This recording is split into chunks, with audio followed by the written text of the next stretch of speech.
Hi, my name's Abrah Arneson, and I'm a clinical herbal therapist and practice in Ottawa, Canada, as well as my home in the beautiful Gatineau Hills.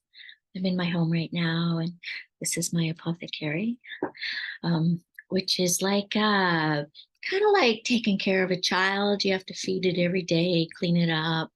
It's something that you tend to daily, or I tend to it daily.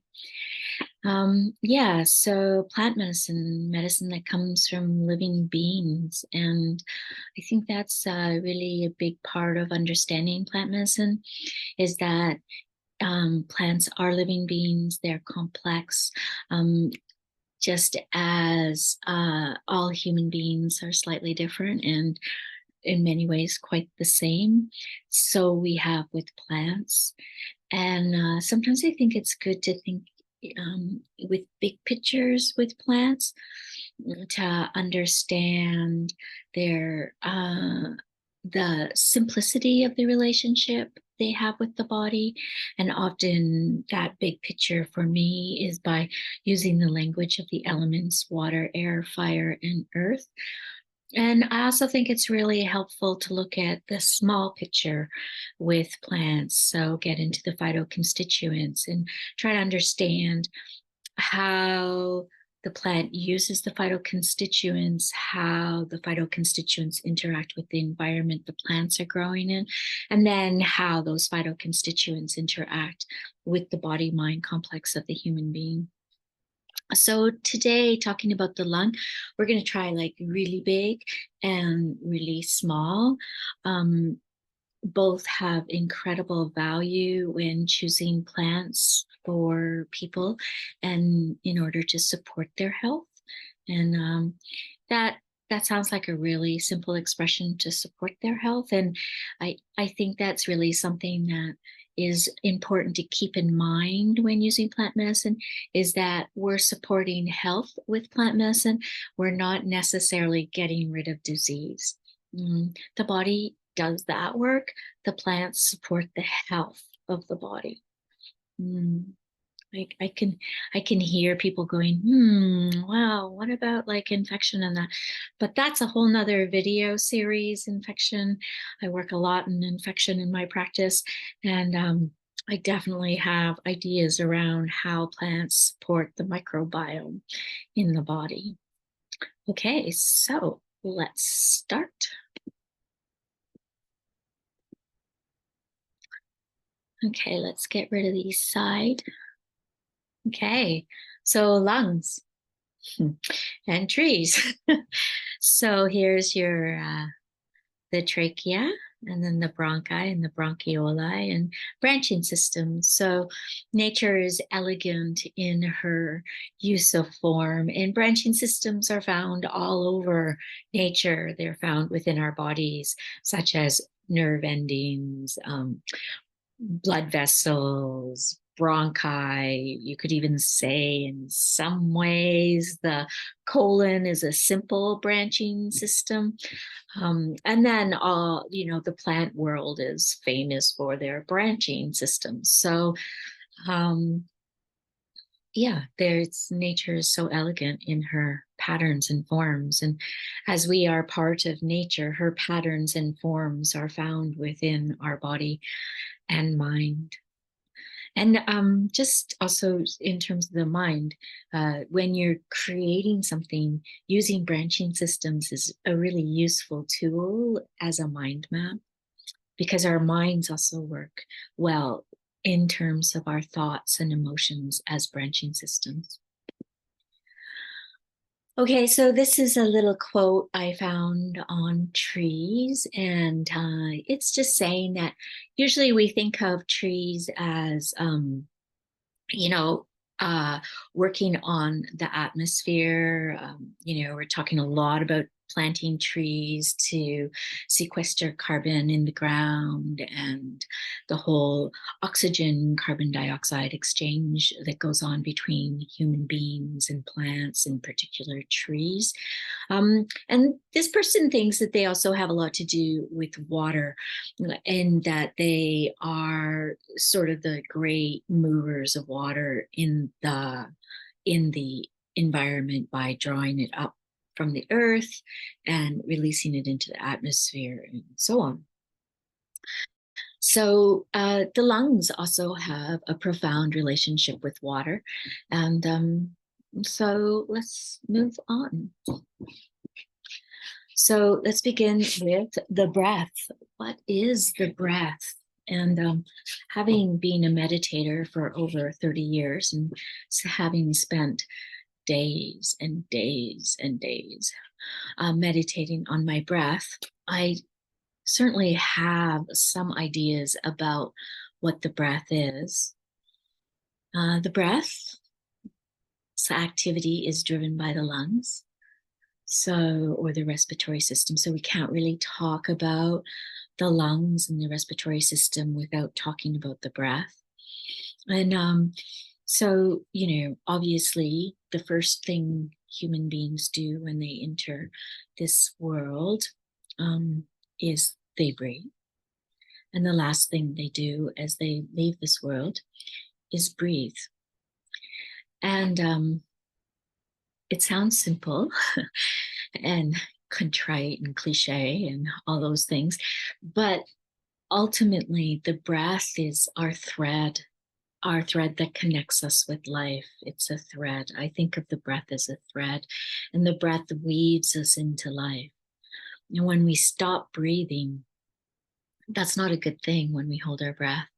And I actually use watching how a person's body breathes is part of my assessment. In my assessment toolbox, you can see when like one lung doesn't breathe quite the same way as another lung. That area of the body isn't moving, or areas of the gut that aren't moving, areas that are held in constant tension. They don't breathe. They don't breathe with the body, and the whole body breathes together. The breath is profound. And the breath is definitely worth a study. Breath is ruled by Mercury. Mercury is the great messenger. I love Mercury. I have a cat named Mercury. We call him Bill Mercury, after Bill the cat. Most of you are probably too young to know who Bill the cat is, but Bill Mercury. And the breath is the messenger. So it will tell you what is going on in the environment, and it will also tell you both the outer environment and the inner environment. And it is the great weaver. It weaves us into life. And questions to ask yourself when considering the breath is, how do you receive? Because the breath is constantly receiving information from your environment, as well as the oxygen we need to live. And it is also constantly letting go. So it's letting go of the toxin, carbon dioxide, but it's also when we let go, we breathe out the big sighs, the exhales, the yawns. Those are all letting go. And also, when do you hold your breath? There's a powerful relationship between our emotions and the breath. The first thing we do when we don't want to feel something, when maybe the emotion of shame or anger is rising up from our bellies, we basically stop breathing. First thing we do, and we close our throat, we lock our jaw, and push our tongue against the top of our mouth to stop breathing. And so I have this little rule when I work with people is, anything goes, but not breathing. You have to breathe when you work with me. And I will watch people stop breathing, and it's like, breathe. And with the breath comes the release. And it's really important so that emotional thread that the breath brings to our life. And our emotions are extremely important to health. I never demonize any emotion. They all have value. They all are part of our lives. They are all important to express within the context of our lives. So breathe. And that's probably the best thing you can do for your lungs is breathe good air.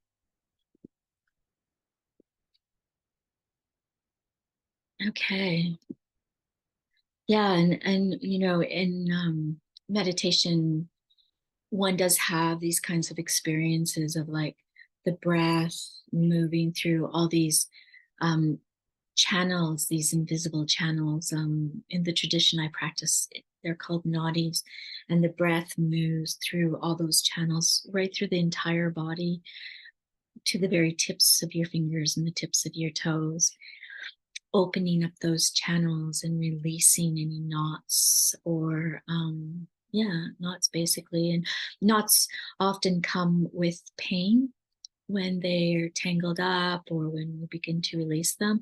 And by just breathing into an area of pain will often not 100% release the pain, but it will release some of the pain or the stress and the holding around the pain.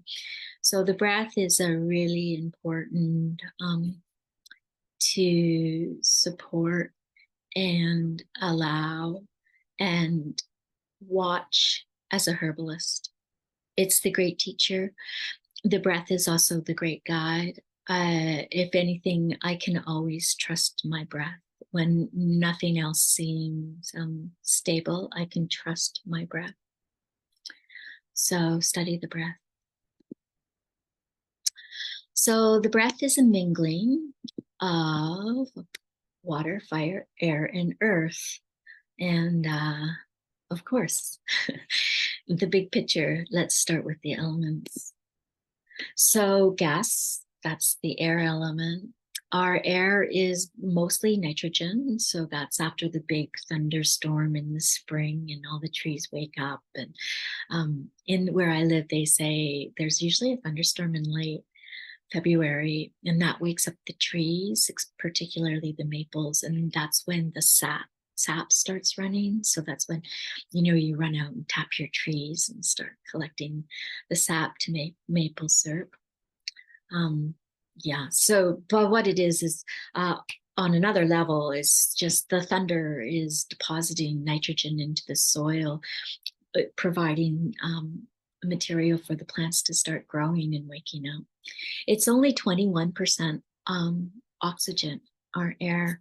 So there's a lot of filtering that goes on in lung tissue, which is really important to think about as their filters, much like the kidneys and the liver filters.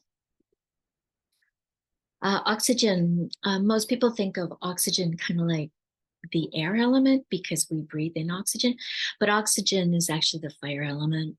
Oxygen is extremely flammable. Just think about, I always think about like that Thanksgiving meal where, Aunt Martha and Uncle Ed come for dinner and Uncle Ed's on the oxygen tank and he wants to go out in the garage with the guys and smoke. And Aunt Edna is like, "Ed, you can't go out there with your oxygen tank," explode and kill everybody. So oxygen is flammable. Oxygen is the fire element. And this is really important to think about because fire is energy.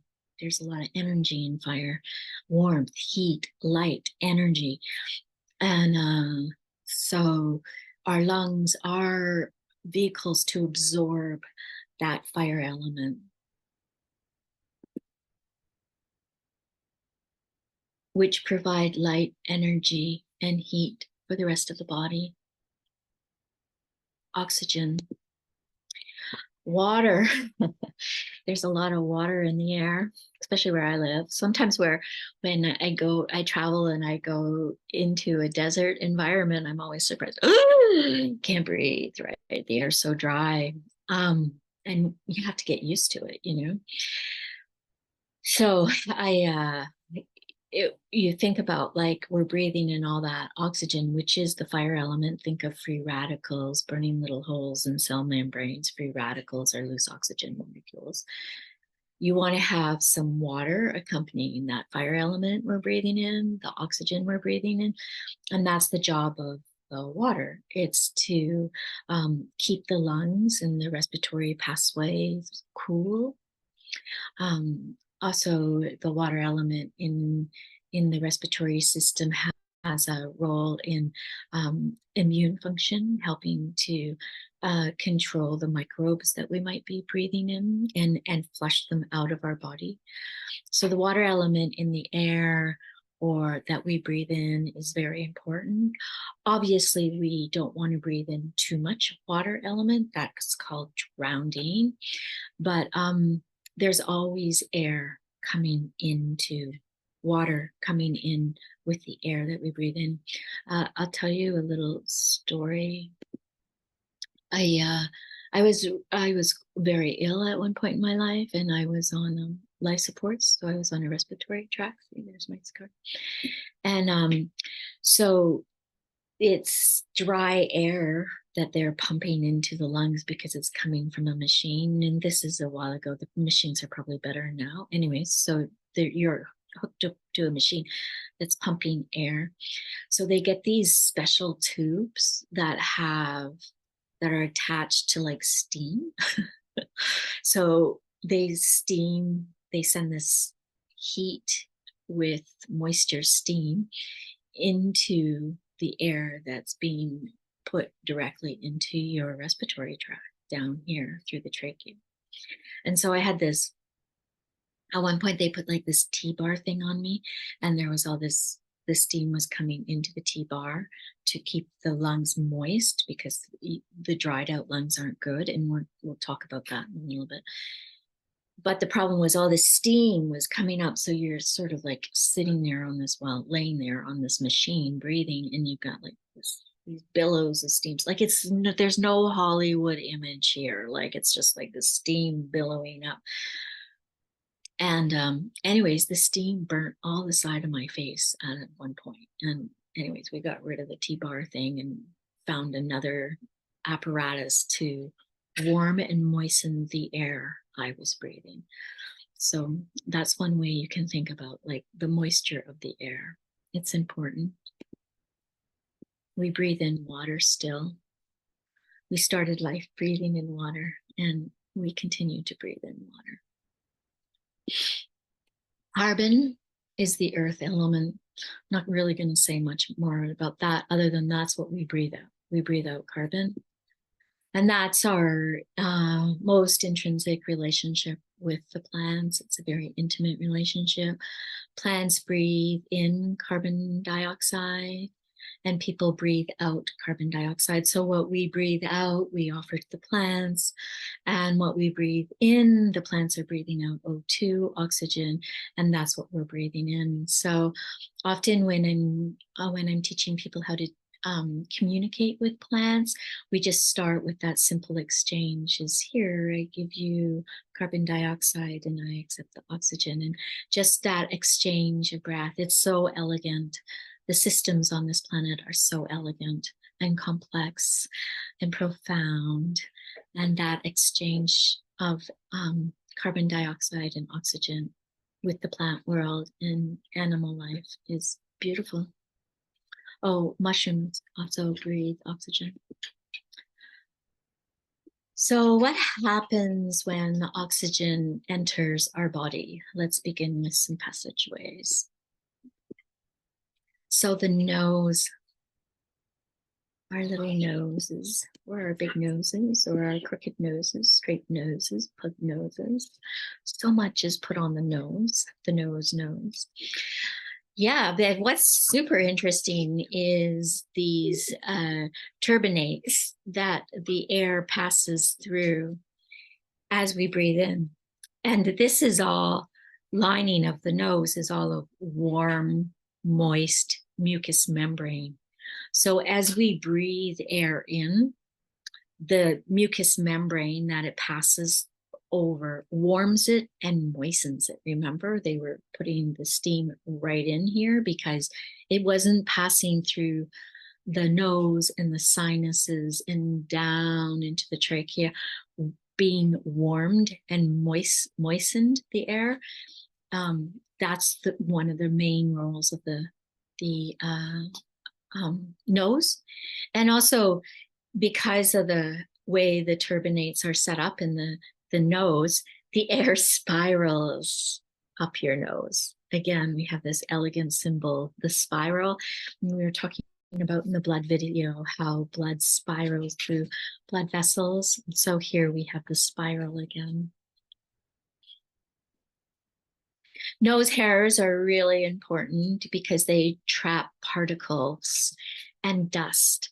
And so the nose is a filtration system as well. Anything that we don't want in our body, the nose that we are maybe breathing in, the nose tries to filter out. And so, nose hairs are part of our immune system. They collect dust, dirt, all those things, blow your nose, nose hair is very important. Just clip them. Yeah.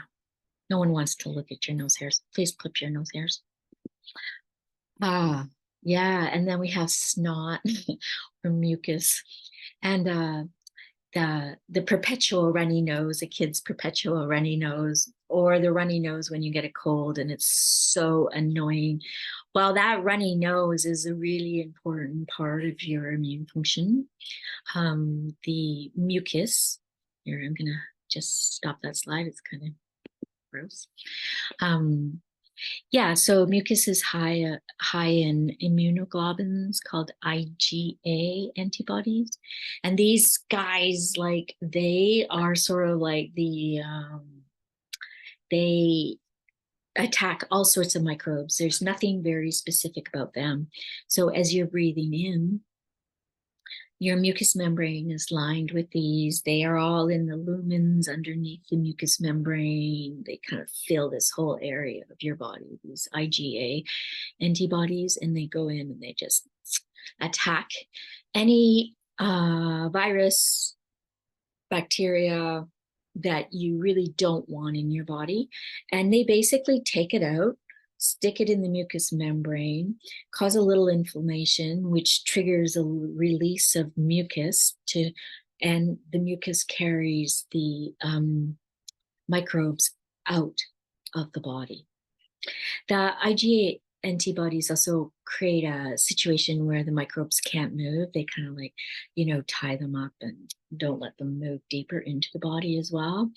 So when people are chronically using substances that dry out the mucosa of the body, whether that is steroid inhalers or, even like doing sinus washes with salt water all the time, and you're drying out those mucosas, you're basically limiting your ability to your immune response in the upper respiratory tract. And sometimes it's like, well, if I don't do that, there's a buildup, and it's like the body, if it has been, its abilities have been limited, it will often bounce back with extra force. So you just have to suffer through it until the body finds the balance again. So the mucosa is really important. Snot is really important. It's better to let your nose run, blow your nose. I know it's uncomfortable and awful, but let it have its process, and you won't be sick as long, and you will be less likely to become chronically ill from a viral infection. So the nose is, this whole area of the face is a big part of our immune system, checking everything that comes in our body through our nose.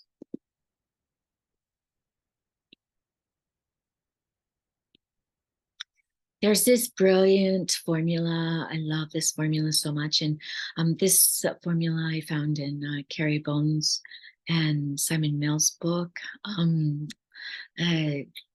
Phytotherapy. It's their oldest book, I think, or it's one of their old books.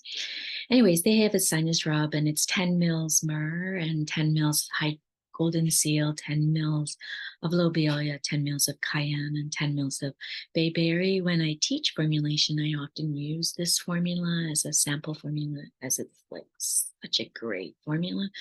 Good to study formulas when you're learning formulation. But in any case, this formula, what you do is you just rub it over the sinuses. So you would rub it over this area of the face, oops, and this area, and then under here. And you would do that like 3 times a day, and it will just drain the sinuses and clear up the infection fairly quickly. I when I use this formula, I can actually feel it working in my liver. I often think that there is a relationship between liver congestion, um, challenges in the bowel, and challenges in the sinus. Also, don't forget with the sinus to check the teeth if there's a challenge with the teeth, or if there's been chronic ear infections. Check the sinus. Um, it's this whole area, the face, this area, it's all connected by tubes, and it's so if you put medicine here, here, here, and here, you're going to affect that whole area of the body. Sometimes if there's some challenges on lymph nodes in this area, I'll just get people to put a little bit of echinacea directly on the lymph nodes to drain them as well. So yeah, anyway, sinus rubs, topical. And I love it, like, because this is all bone underneath our skin here, and I just love it that somehow the plant's medicine makes its way into the sinuses and does its work. And how it does that, I have no idea, but it does. And the other one is the steam inhalations. And we're going to talk a lot about the plants that we use for steam inhalations. And these are plants that are high in volatile oils or terpenes. And often with the steam inhalation, we're using essential oils, 1 or 2 drops. That's all you need. And this is a great way to cleanse the sinuses. And notice we're talking about steam, so heat and moisture.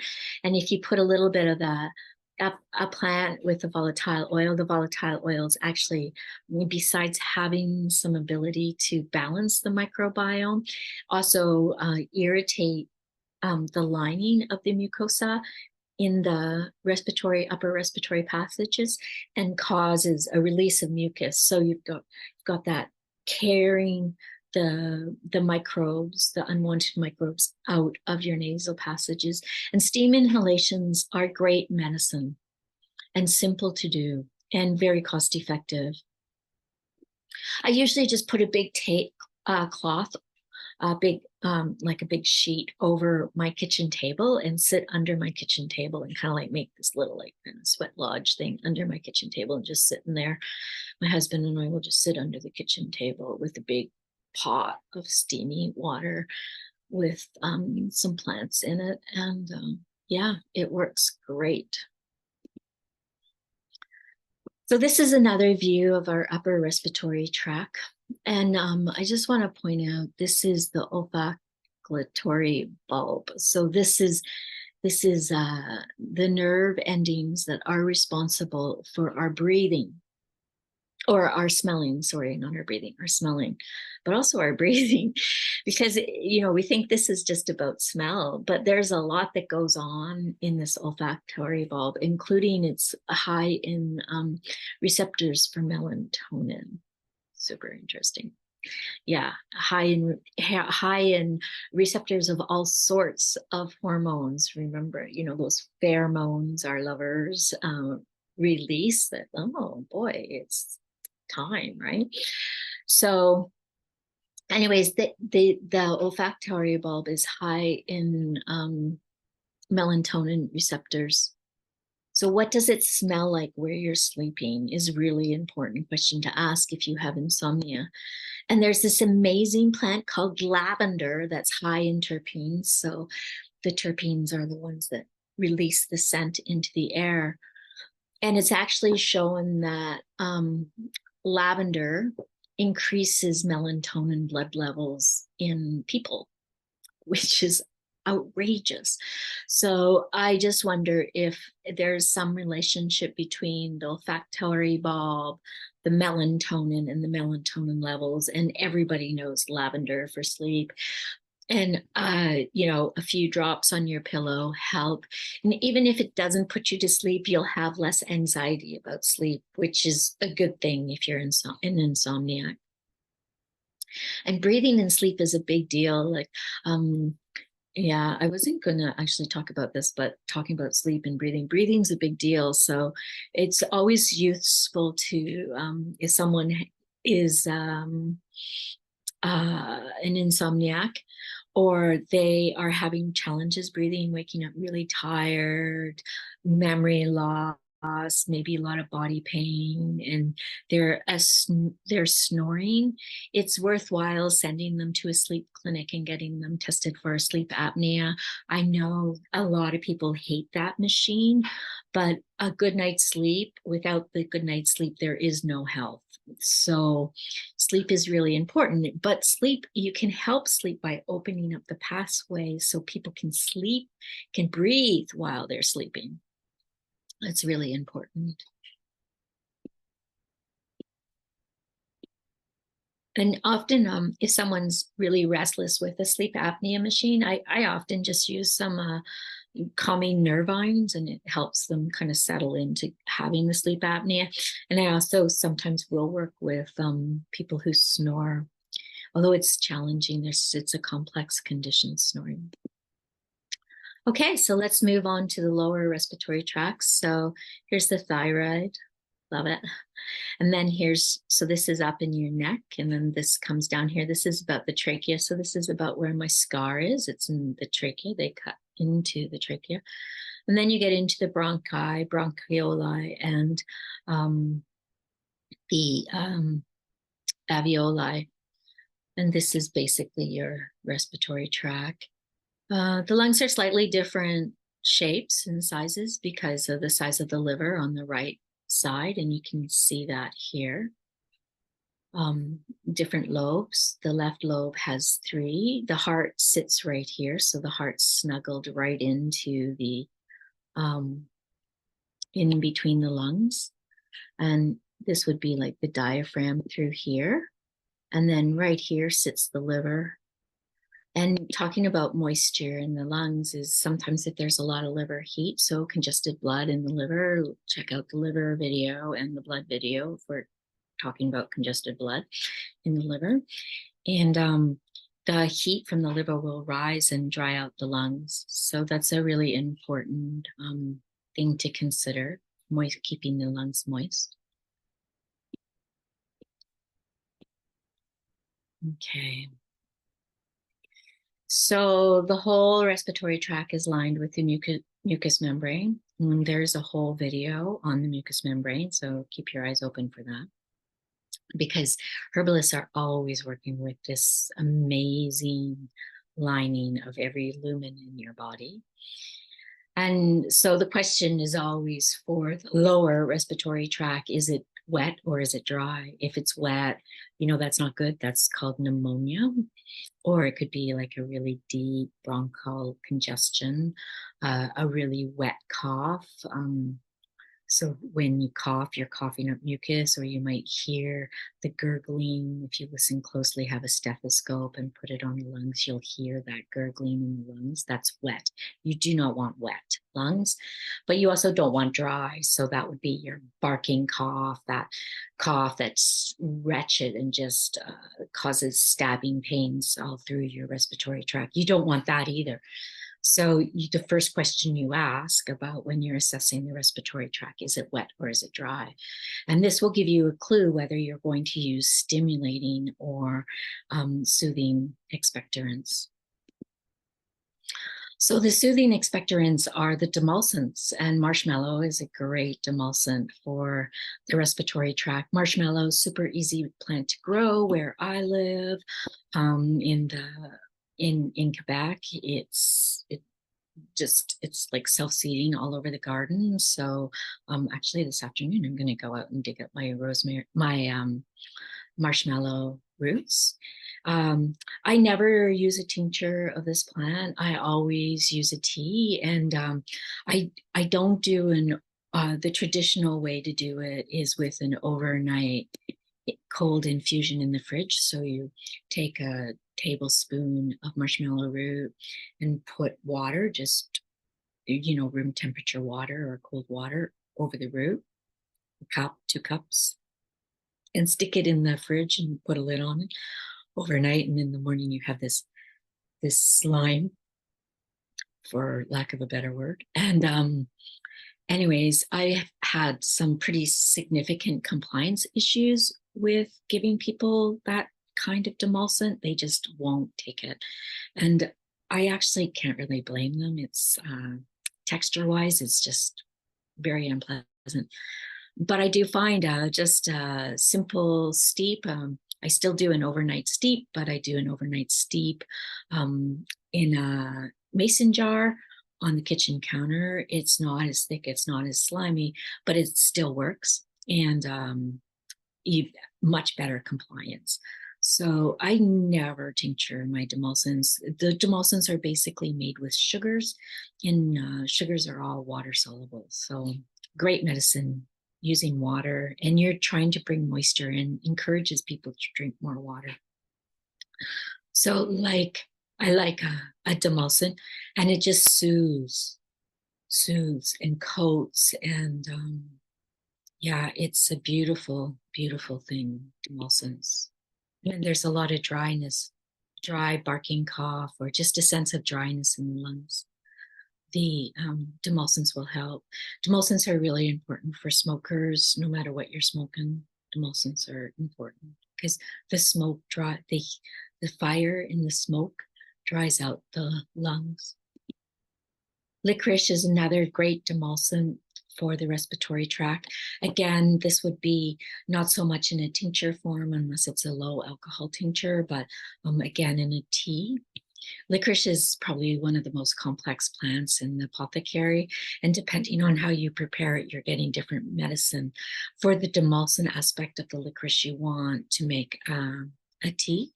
And again, I just have the tea made, pour hot water over the plant. Usually I'm combined it with other herbs. That's why I'm using the hot water in a canning jar, put the lid on it, let it sit overnight on the counter, strain and drink it throughout the day. And you'll have that nice demulcent effect from the licorice. You don't have to double up your demulcents either. Like you don't have to use marshmallow and licorice and slippery elm, your other favorite demulcents all at once. Just one demulcent in a formula will usually do the trick. The stimulating expectorants are for when there's wetness in the cough, or you're coughing up, it's a productive cough, you're coughing up mucus, or you're listening with your stethoscope or just with your ear and you're hearing like gurgling in the lungs. Very serious. Pneumonia is very serious. I have worked very successfully with pneumonia a number of times. I find Ushnisha, old man's beard, invaluable with pneumonia. But I also love these plants, the stimulating expectorants. And elecampane is one of my favorites. Again, it's a plant that's easy to grow in the garden. And it's very high in volatile oils, or the terpenes. And these irritate the mucosa of the body and trigger a reflex, so a cough, and it causes the body to make mucus. So you're making mucus with that irritation and triggers the cough reflex. The other thing I love about the bitter pungents, so elecampane, osha, angelica, calamus, or where I come from, rat root, these are all your bitter pungent plants, and they're stimulating expectorants because of the volatile oil content. But the bitter component of the plants also stimulate the cilia. These are the little fine hairs that line all the respiratory tract.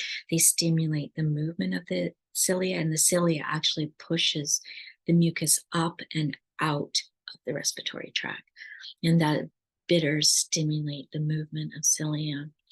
So the bitter pungents are really important stimulating expectorants when there's wet coughs. Now, I'll tell you a story. I was at home one day, and my neighbor who had just had a baby knocked on my door. Hey, Abrah. And anyways, the baby had a wheeze. she was like maybe 2 months old, 3 months maybe, and the baby had gone to the doctor, and the doctor had said, oh, we could just put her on a little steroid that will help things. And the mom was kind of like, oh, I don't know if I want to put my baby on steroids right now. And so she went to the local chiro who specialized in children, and the chiro said, hey, go see Abrah. I think Abrah can help you with this. So anyway, she knocked on my door, and I made a little infusion of demulcent, marshmallow. So I sat some marshmallow on the kitchen counter for overnight. And then I made a very strong thyme tea. And I took 50 ml bottle, and I poured the demulcent, the marshmallow tea, into the 50 ml bottle, and then put like 5 droppers of the thyme, really strong thyme tea, in the 50 ml bottle, shook it up, gave it to her, and said, okay, so 2 drops every 3 hours. And by the end of the day, the baby had coughed up this big plug of mucus, probably left over from her birth. And anyways, the kid didn't have asthma and had no further challenges with their respiratory tract. So sometimes you can combine the soothing expectorants with the stimulating expectorants. Yeah, and this is for the paradoxical effects. So probably my favorite lung respiratory tract herb of all times is mullein. Mullein leaves is what I use, and I love collecting mullein. I have a big mullein patch in my garden and go out every day and I pick some leaves. They're super easy to dry. Just make sure you break them up. Don't try to dry whole mullein leaves. Dry it in parts. Crazy mysterious plant. It's said to be both a soothing expectorant as well as a stimulating expectorant. It certainly has demulcent properties, and it certainly is somewhat irritating. And I had this guy come see me once who was a pretty serious cigarette smoker. He smoked like over a pack a day, and he had pain in his lungs. He had no intention of quitting smoking, none whatsoever. So I gave him a tea with some mullein, and within like 4 or 5 days, the pain went away. So I always think of mullein for smokers, but I also think of mullein for forest fires when there's a lot of smoke in the air.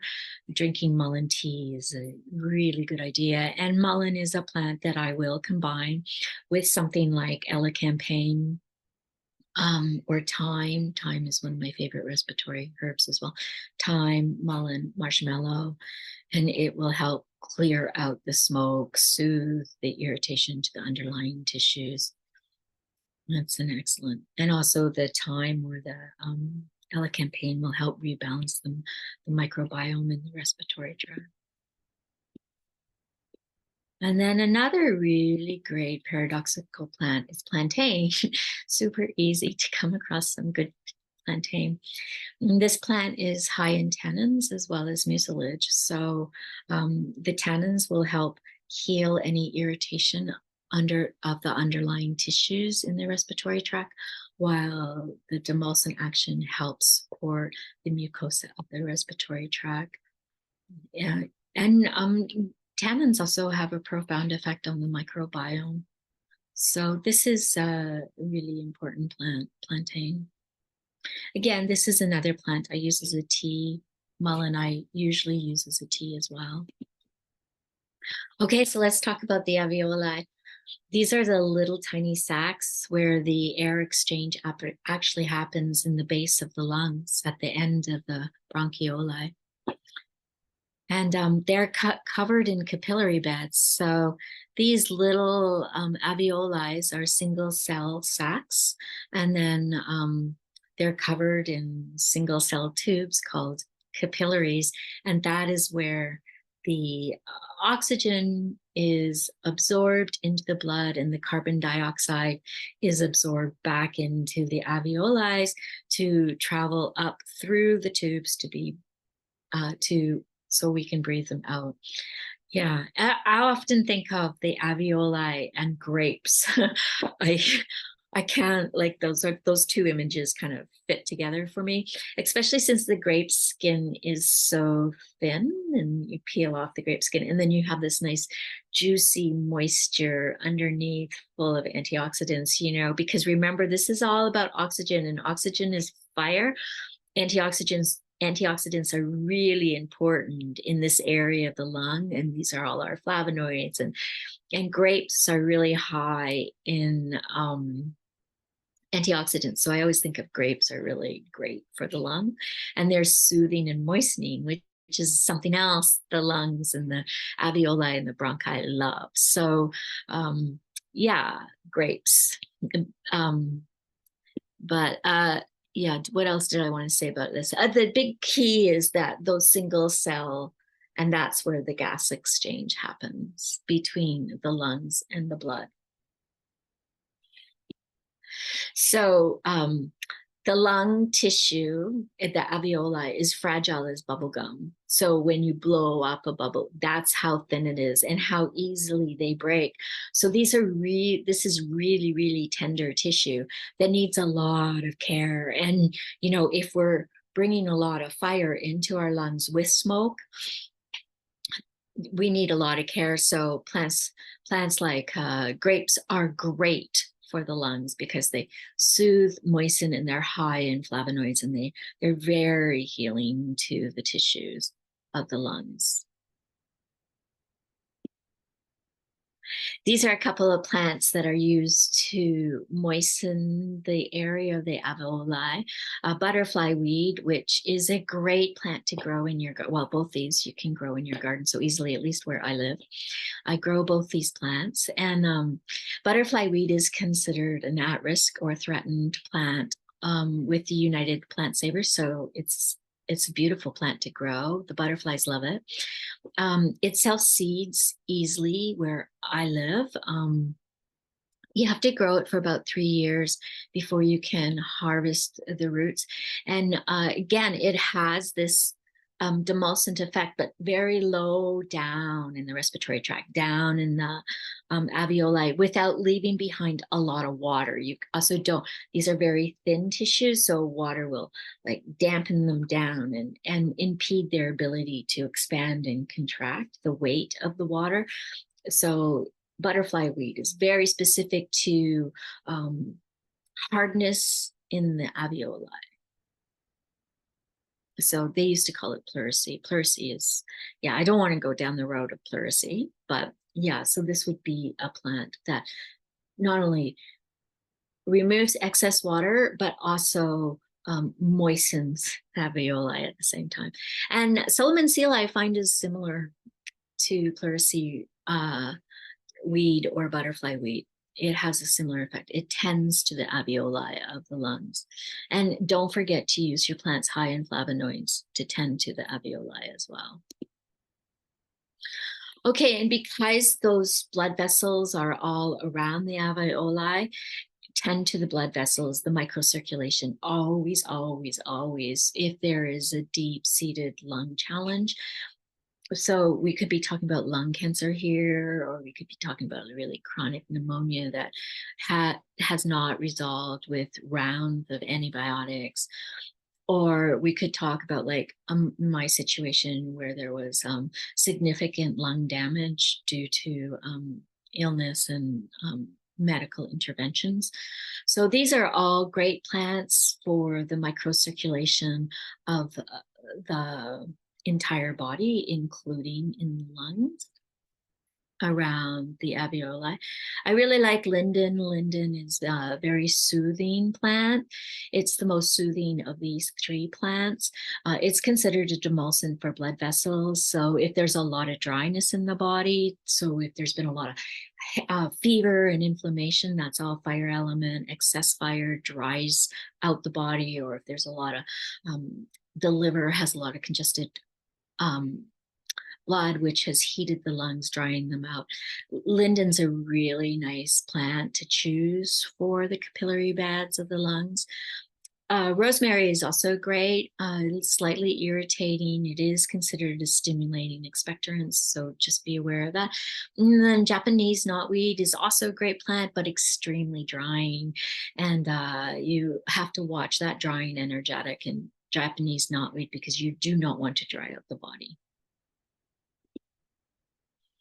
Okay, so we talked about the capillary beds. We got to talk about the red blood cells because the red blood cells are what are picking up the oxygen molecule from the lungs. This is the whole point. So the red blood cell is the delivery system for oxygen. And this is the hemoglobin molecule that it's iron basically, and the iron calls the oxygen to it. And it's the same iron that is in the core of the earth. So just we belong here. This is like a little earth core that calls oxygen. So without iron, the lungs struggle.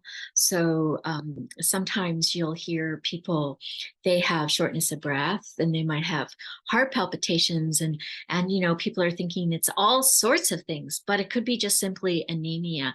Always check a woman what her cycle is like and how she's bleeding before, like, you always rule out anemia if there's shortness of breath, or if there's heart palpitations with shortness of breath, rule it out. It's really important because it could be just the body is trying to get more oxygen, so it's telling the lungs to breathe harder, or where it's actually a problem with the blood.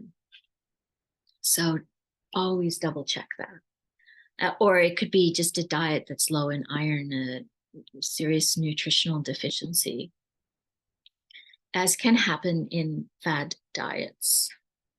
But I'm not going down my diet rat. Okay, so iron. Lots of plants rich in iron. Hibiscus is one of my favorites because it has all those flavonoids. So again, if you have a lot of dryness in the body or that oxygen, it protects, the flavonoids are protecting the tissues, those single cell membranes of the alveoli, as well as the capillary beds. And at the same time, supporting the body with iron. Nettle, obviously, everybody knows nettle for iron. Yellow dock is a great root full of iron.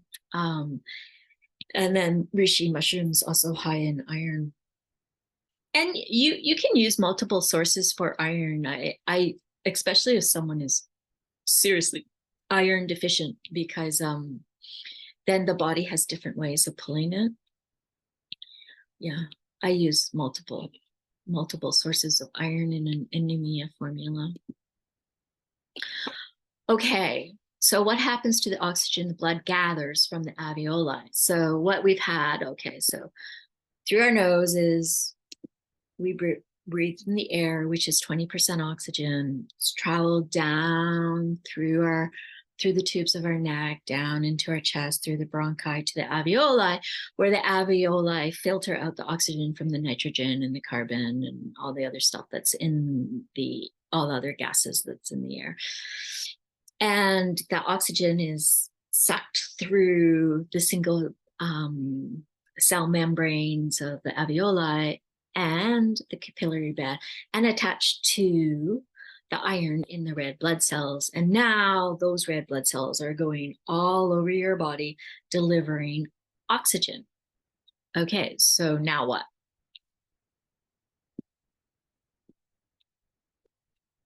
Now the mitochondria, the oxygen is delivered to the mitochondria in your cells.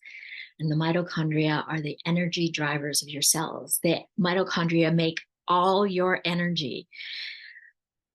Now, this is important as a herbalist. If someone does not have energy for healing, they do not heal. So if the cells are not able to make energy for their healing and their repair, then the tissues are not going to have energy for their healing and repair, which means the body doesn't have energy for healing and repair. And the mitochondria are the sources of all energy in our body. And this is called cellular respiration. So this is another layer of breathing. So what do the mitochondria are? Little bacterial ancestral intelligence that live inside every cell of your being. And they basically use oxygen to cook glucose for energy. That's basically what they're doing. So the fire in the oxygen is used to cook the glucose, which is the sugar, for energy. And that's how you have energy. That's why if you haven't eaten and you eat sugar, you get that energy burst and then you fall apart, right? Okay, so this guy, Sid Arthur, and I probably will say his last name wrong, Mukherjee, he's brilliant. And this is a beautiful book, The Song of the Cell, beautiful book. And he's a beautiful writer. He's an oncologist. He's wrote about cancer, really difficult book to read. A beautiful human being. Okay. Over the course of the day, we generate billions of little canisters of fuel to fuel a billion little engines in billions of cells in our bodies. Should all the billions of gently burning fires, the oxygen, the gently burning fire, cease to burn, no heartbeat, no plant could grow upwards, defying gravity, no amoeba could swim, no sensation could speed along a nerve, no through could flash, no thought could flash in the human brain. So the mitochondria fuels life, basically, using oxygen. And that's what's happening when we're breathing. It's the fuel for our life. It's the fire element. Every life form, multicellular life form on this planet has mitochondria. And it's all related. So the mitochondria in fish is related in some way back to the mitochondria in the serpent or in the cacti or the snail. We're all related through mitochondria. Mitochondria, just one thing, mitochondria, oh no, okay, I'm jumping ahead of myself. Okay, so this is like super cool stuff. This like, okay, this is where I get really geeky. Okay, so in 2008, this hydrothermal vent in the North Atlantic Ocean was discovered, and they called it Loki's castle. So Loki is like the Norse god, very similar to Mercury.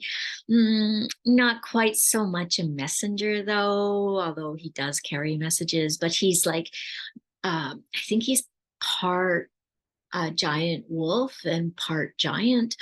He's not really a god, but he hangs out with the gods and the gods make use of him, but he doesn't fit anywhere, but he's super powerful and he's a trickster. He's like, yeah, Loki's one of my favorite characters in mythology. Anyways, so yeah, so in this hydro vent, so this is a place down in the ocean that's directly connected with the core heat of this planet, and it's very hot and it's bubbling, and there's all sorts of weird microbes living down in Loki's castle. And one of them is this guy called this class of beings called Arachne. Now, I might be saying it wrong, but that's how I'm going to say it, Arachne. And so for a long time, scientists thought, oh, these Arachnes are like bacteria. They're bacteria. They must be, or maybe they're virus. No, they're bacteria. Yeah, they're definitely bacteria. And they were over in the bacteria section. And then what they found out was, no, they're more like eukaryotes, which are us. We're multicellular organisms. These are these cells are more like these cells because of the way the membranes are made. we share membranes with these. These two share membranes. Bacteria membranes are very different, which is what you need to think about when you're thinking about biome and antimicrobial plants, but that's a whole nother story. Okay, so these guys share membranes. So what happened was there's a whole pile of climate change happened, oceans were changing, and these guys needed to learn how to breathe oxygen because the oceans were being oxygenated and they were going to die off. And they made friends with some oxygen breathing bacteria. They hooked up. This guy moved into this guy because this guy had a better membrane. So, it's safer inside this cell than living outside of that cell. And I can make you oxygen. And this beautiful marriage happened that created this, which led to all life on this planet. And they think it happened in a hydro vent like Loki's castle. Yeah, so that's it. And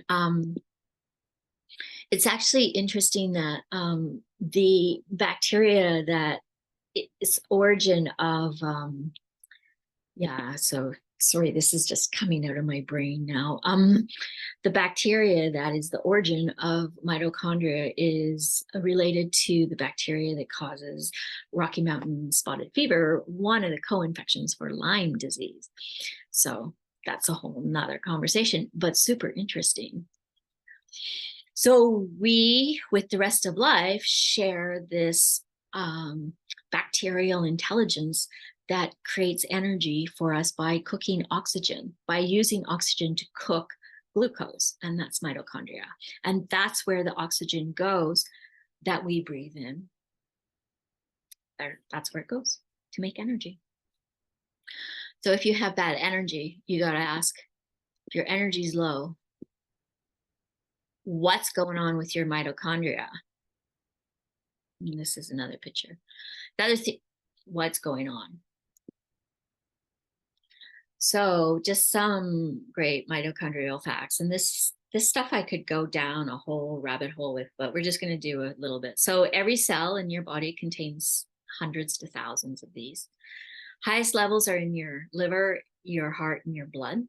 Those are the highest levels. Those are all organs that do a lot of work. So they need a lot of energy, and that's the mitochondria.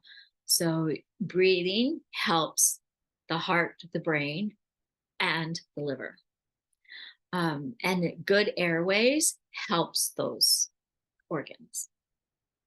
Healthy airways helps those organs. Healthy mucous membranes in the upper respiratory tract help you think, help your liver do all the metabolism and catabolism it does, and helps your heart beat. 1/10 of your body weight is mitochondria. That's a lot. Okay, mitochondria comes to us through the female line. It's a maternal intelligence that is passed from your mother. So I share mitochondrial intelligence with my mom, as do my 3 brothers. I have 3 brothers. We all have the same maternal mitochondria. My brother's kids, they don't have the same mitochondria as I do. They have their mother's mitochondria, which my sister-in-laws are no blood relation. So it's interesting in the sperm. The sperm actually doesn't have that much mitochondria, but this is the sperm head, and the head of the sperm is an interesting exploration in of itself. But the mitochondria are actually down underneath the head, and this is the area of the sperm that implants into the egg. So none of that mitochondrial intelligence makes it into the egg. Super interesting, eh? Like it just makes me go, how, why, what? I like the mystery of life is vast and unfathomable. Okay, and then gram for gram, mitochondria produce 10,000 times the energy of the sun every second. So we have the capacity to have lots of energy. So if you don't have a lot of energy, you need to think about your mitochondria and your breath. How are you breathing? So Dr. Terry Willard, a great Canadian herbalist, he has this great blog, very enjoyable to read, on mitochondria. Highly recommend reading it. So, of course, there's plants that tend to mitochondria because they share our mitochondria way back, but they have the similar mitochondria. They actually have two types of bacterial intelligence within their cells, and one is chloroplasts, the ones that make the green, and then mitochondria, the ones that make the energy. So Schizandra, hands down, is my #1 plant for mitochondria. The problem with Schizandra is I never use it in cycling women because it's very high in phytoestrogens, and I have seen it shorten a woman's cycle more than once. So I use Schizandra for people who are not cycling. Motherwort, super interesting plant. It helps repair mitochondria. And I'm trying to think, I think it's very specific to the mitochondria of the heart. And I've always wondered, why motherwort for the heart? We always talk about motherwort for the heart, calms down the heart. Yeah, it's very specific to the mitochondria of the heart. Birch leaves. Okay, so let's look at this poor birch tree. It's, very white skinned and it's out in the sun all the time. And you know what happens to white skin out in the sun for a long time? It gets burnt. Burnt is oxidation, burning, fire, oxidation. Birch plants and poplar, aspen need a lot of protection from the sun. And that's the protection from the sun is the radiation. And so this is the same thing as a fire burning, the oxygen burning, the fire carried in the oxygen. So birch leaves tend to the mitochondria because they're burning the oxygen, and it creates too much fire in the body. Mitochondria run that little tiny organelle inside the cell is 50 degrees Celsius inside there. Whereas for us, my body, 37 degrees Celsius? So that's a huge difference in temperature. And so that fire, we got to control it. And the birch are very good at controlling fire. Very good. And that's their antioxidants. Cordyceps, my #1 mushroom, love cordyceps. And for energy, I tend to be someone who has up and down energy, up and down, up and down, up and down. And taking cordyceps always smooths out my energy. I have better stamina, better endurance without crazy levels of creativity suddenly hit me and I'm up all night that. Just cordyceps, beautiful for balancing out energy. And I think it must have to do with the mitochondria in my body. And rhodiola is another mitochondrial repair plant. There's all sorts of them out there. Check it out, start working with the mitochondria and plants, and you will see a significant improvement in your client's health. Okay, so now I try not to do this, but this is something that I think we really need to talk about. These are all different drugs that damage mitochondria. These actually damage your mitochondria. So every time you take something that damages your microbiome, means you're damaging the mitochondria in your cell, limiting the ability for your cell to function and to repair, which means you're limiting tissue's ability to function and repair. And this, we really need to start looking at this. Because drugs like statins, we give them to all the older people, just here, have a statin, you're over 70 now. And people over 70 really need strong mitochondria. So anyways, don't go down this road. It's not okay. So this is where I found that article if you want to look at that a little bit deeper. Okay, so we've been in this, we kind of went from big picture, breathing air, all the way down to what happens with the oxygen in the mitochondria. And now we're going to move back out. Okay. How does the oxygen move in and out of the body? Well, with muscles. It's our muscles that breathe. Your diaphragm. See, here's your diaphragm. Your intercostals, your pecs. Your muscles are engaged in breathing. A lot of tension in your muscles limits your breathing, which causes limits your energy levels because your mitochondria isn't getting the oxygen it needs, which limits your overall health and well-being. So there's all these plants that are high in volatile oils or terpenes. They carry the fire element, there's no question. The terpenes carry fire. So think of the terpene or the beautiful scent that many plants carry. So the scent of thyme or the scent of pine, or when you peel back a citrus, oh, it's almost orange season.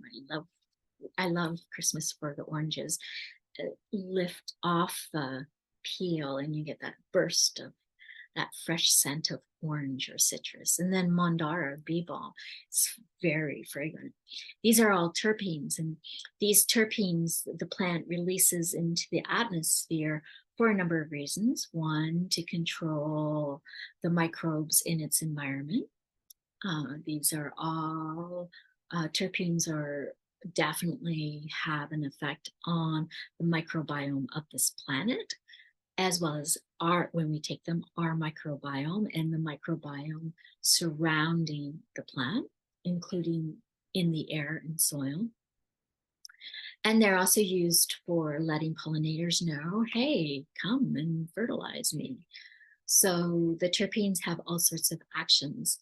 And these are really important plants for our respiratory tract, especially when it's not well. So if we have a viral infection or a bronchial or a bacterial infection, using these plants will really help clear out the unwanted microbes, but it stimulate secretions from the mucosa, stimulate a cough.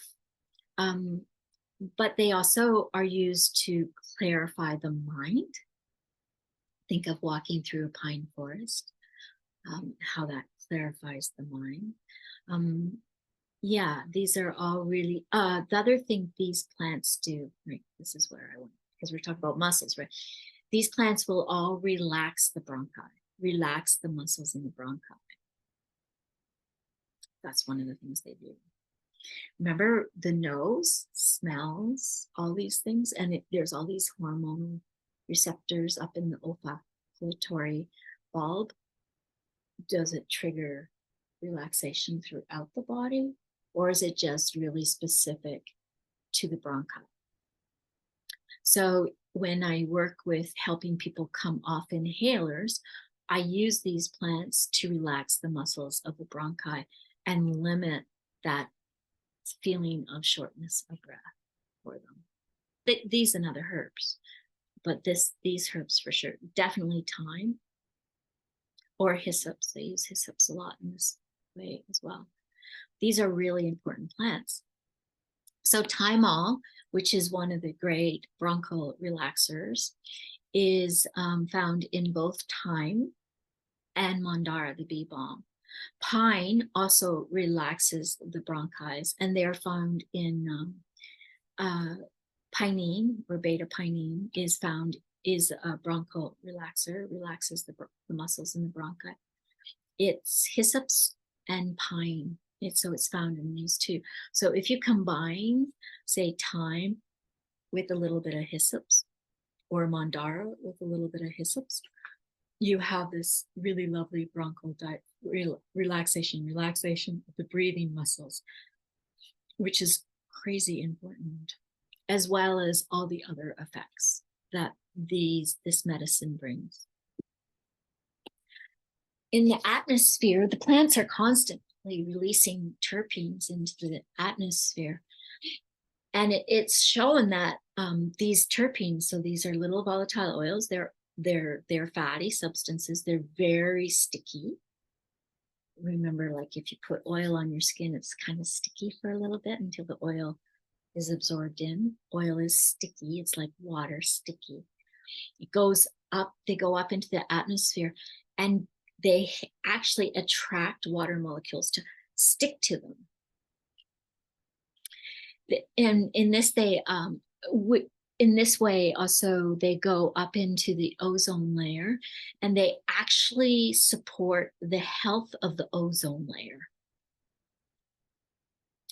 and protect this planet from radiation. That's what these terpenes are doing. So human beings have used these plants in many forms for a long time to protect the air they breathe. And the air you breathe matters. So we had our first fires that really changed the air quality where I live this past summer. And the poor air quality affected everyone in really pronounced ways. There was like the sense of being overwhelmed, the sense of hopelessness, the difficulty breathing, the inability to go out and move about. It was profound. The quality of the air you breathe matters. I work with a number of folks who have moved out of one of Canada's biggest cities, and